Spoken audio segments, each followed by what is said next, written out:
2012 में ही दुनिया खत्म होने वाली है। 2012 के बाद दुनिया आगे नहीं चलेगी। ऐसा क्यों था? कुछ कारण रहा होगा इसका। बिना कुछ कारण के कोई कैसे सोचेगा कि 2012 में ही दुनिया खत्म हो जाएगी, 2012 के बाद दुनिया चलेगी नहीं आगे तक। चलिए तो आज देखते हैं कि ऐसा क्यों लगा था लोगों को। ये कल का लिखा हुआ है, इसको साइज कर देते हैं। ठीक, जैसा कि हम लोग जानते हैं पहले मनुष्य क्या था। पहले मनुष्य था, सब आदि मानव थे। फिर आदि मानव से धीरे धीरे छोटे छोटे गांव में लोग बसना शुरू हुए। पूरे विश्व में जगह जगह छोटे गांव बसना शुरू हुए। और उन गाँवों को, जो गाँव बस रहे थे, अगर जो गांव थे अगर वो थोड़े बड़े बड़े गांव थे, छोटे से बड़े रूप में आए तो उनको क्या कहा है, सभ्यता कर दिया गया।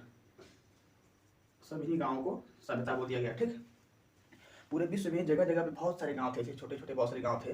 तो जो जो जो गांव बड़े थे उन सब गाँव को सभ्यता बोल दिया गया। तो दुनिया में ऐसी बहुत सारी सभ्यताएं थी। दुनिया में बहुत सारी छोटी सभ्यताएं, बड़ी सभ्यताएं, डेवलप सभ्यताएं।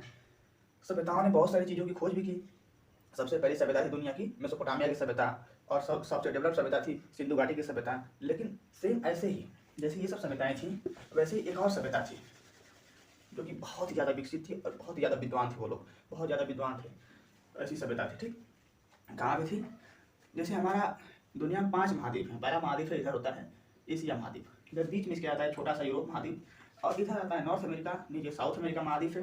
ये नीचे पूरा फैला हुआ है अंटार्कटिका महाद्वीप, उसको सफेद महाद्वीप बोला जाता है, बर्फीला क्षेत्र है इसका अंटार्कटिका महाद्वीप। और इधर हमारा है एक और महाद्वीप, ये छोटा सा है, इसका नाम ओशिनिया महाद्वीप।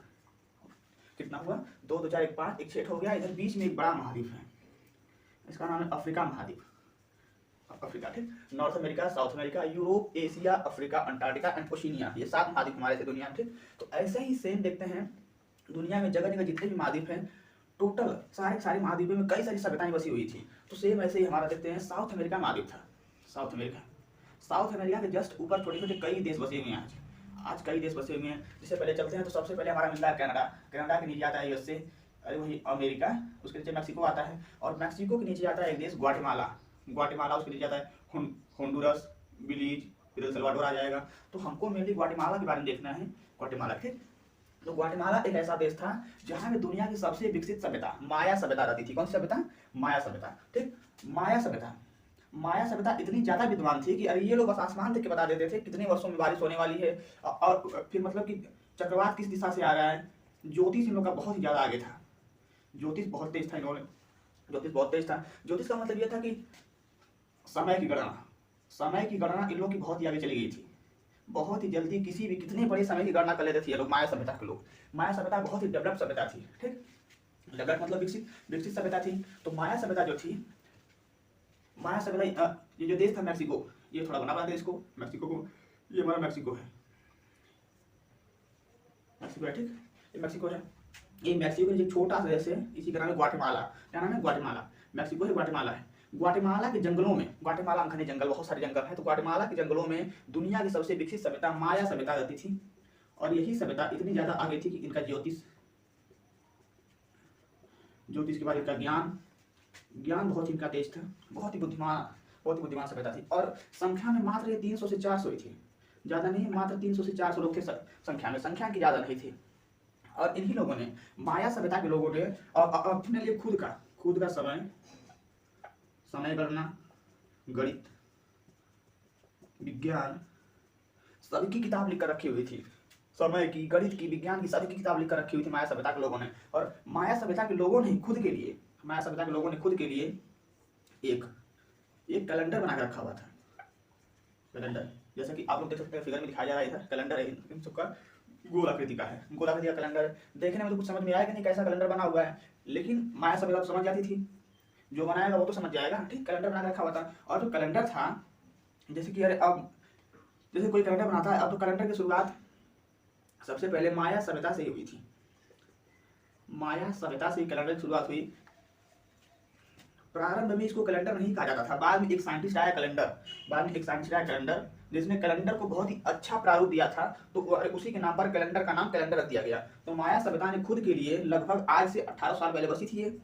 आज से लगभग 1800 साल पहले ये बसी थी। ठीक, तो इन्होंने अपने लिए खुद के लिए 2000 आगे तक का कैलेंडर बना के रखा हुआ। जैसे सन होता है ना कि फर्स्ट सन हो गया, सन 1, सन 2, तो ऐसे ही सन 2000 चला है। आज 2000 साल हो गया ना, 2000 साल के बाद 2021 आ गया, 2022 आ गया, तो 2022 साल हो गया, ठीक। ऐसे ही तो उन्होंने 1800 साल पहले से बनाना शुरू किया था और अपने लिए आगे तक का 2000 आगे तक का कैलेंडर बना के रखा हुआ था। और उसी कैलेंडर में जो कैलेंडर बनाया था उन्होंने 2000 के बाद, जैसे 2000 लिखा हुआ है तो डॉट डॉट करके 2012 तक गए थे। 2012 तक कैलेंडर बना था, ये पूरा 2012 तक बना था और इसके बाद डॉट डॉट डॉट लगा था। तो लोगों को लगा कि 2000 से मतलब कि फर्स्ट सदी से बनाया और 2012 में लाकर क्यों खत्म कर दिया, 2012 के बाद क्यों नहीं बनाया माया सभ्यता ने। तो 2012 के बाद इसलिए नहीं बनाया था क्योंकि अब 2000 साल तक बना लिया था, तो 2000 साल तो बहुत लंबा साल है, अरे कोई मात्र 5-10 सेकंड तो है नहीं, तुरंत निकल जाएगा। तो 2000 साल तक बना लिया था, 2012 के बाद खत्म कर दिया। तो लोगों को लगा 2012 के बाद नहीं बनाया होगा, शायद लग रहा है 2012 के बाद दुनिया रहेगी ही नहीं। तो इसीलिए माया सभ्यता का ज्योतिष बहुत ही तगड़ा था। तो ज्योतिष के बिना पर, माया सभ्यता के ज्योतिष के बिना पर लोगों को लगा कि जब इतना तगड़ा ज्योतिष है तो शायद माया सभ्यता को पहले से ही पता चल गया होगा कि 2012 के बाद कोई सुनामी या तो कोई भूकंप या तो कोई तूफान आने वाला है जिसकी वजह से सारी दुनिया समाप्त होने वाली है। तो इसीलिए माया सभ्यता ने 2012 के बाद कैलेंडर नहीं बनाया। तो इसीलिए लोगों को लगा था कि 2012 के बाद हमारी दुनिया समाप्त होने वाली है, ठीक। तो कहाँ शुरू हुई इसकी माया सभ्यता की कहानी? ग्वाटेमाला के जंगलों से। ग्वाटेमाला कहाँ पे माया है? नॉर्थ अमेरिका का देश है, साउथ अमेरिका के ऊपर है नॉर्थ अमेरिका, ठीक। नॉर्थ अमेरिका महाद्वीप है, महाद्वीप मतलब कॉन्टिनेंट, महाद्वीप में कई सारे देश आते हैं, ठीक। नॉर्थ अमेरिका है, साउथ अमेरिका के ऊपर ग्वाटेमाला देश है। ग्वाटेमाला के जंगलों से शुरू हुई थी माया सभ्यता की कहानी, ठीक। तो अब लोगों को शायद समझ में आ गया होगा कि 2012 में दुनिया क्यों खत्म होने वाली थी। फिर 2012 बीतने के बाद 2012 में कितना गाना भी निकल चुका था कि 2012 में दुनिया खत्म होने वाली है, ठीक। चलिए तो इस सेशन को खत्म करते हैं, छोड़िए बाद में डिस्कस किया जाएगा। तो आप लोगों को समझ में आ गया होगा शायद।